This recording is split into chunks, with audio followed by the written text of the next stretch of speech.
Hey folks, today I'm going to share some tips in Bambu Studio, how to be able to save yourself some time and color swaps when you want to add a little bit of detail to a view, but you don't want to print all the way through, changing colors back and forth.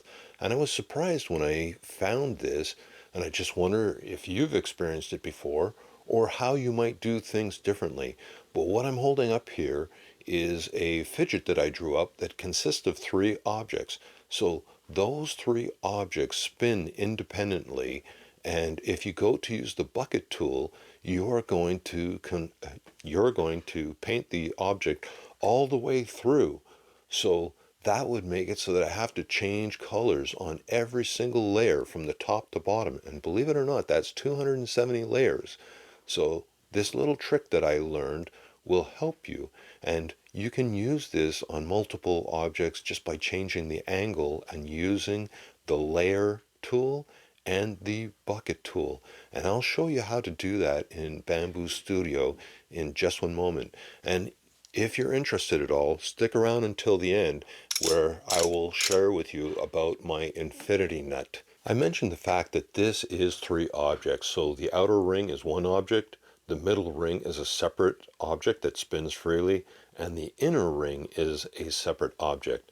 Once we're done with this painting tool, we're going to be able to create zones that are easily paintable with the bucket tool. Stick around and I'll show you exactly how to do that. So just to do a quick recap, we've got three objects: the outer tire, this middle ring, and the inner ring. But I've managed to create 5 color zones. It's almost as if this yellow section and the green section have become objects themselves, because I can take the bucket tool and I can change the color of just the yellow portion of this object without affecting the purple, or the green without affecting the purple that is below this green. The goal of this was to be able to have the outside of this ring with the three colors, but without having to change colors all the way through. There's 270 layers there, so I've set it up that I just want to have the color change on a few layers.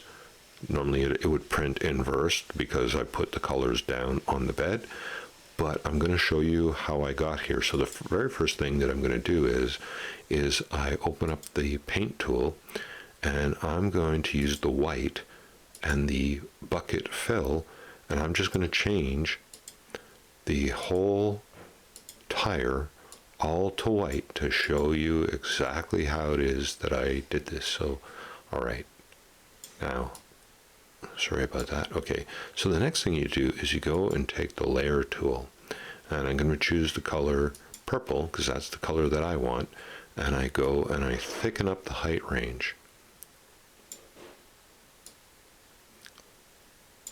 And then I come down and I line it up. You see that top line?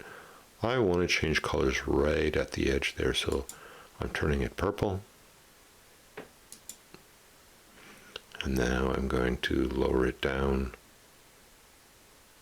Sorry, my computer's misbehaving. I'm going to lower it down and I'm going to color the rest of it purple. And I'll even flip it over, and I'll just take the bucket tool and I'll just fill that portion.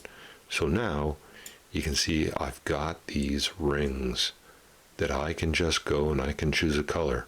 So I want the outer tire to be purple, so I've changed that. That's now purple.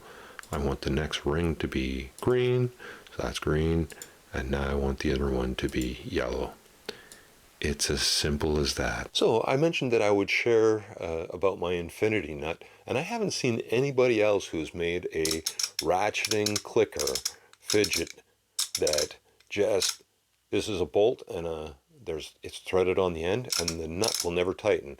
But you can unthread the nut off the bolt, and it's all integrated inside the nut here, the clicking mechanism. So you can check that out on my Makerworld if you're interested. Thanks for watching. I'd love to hear if you already knew this, or if you have other techniques or tips that you'd like to share. Please leave them in the comments. I love to see your feedback. Happy printing.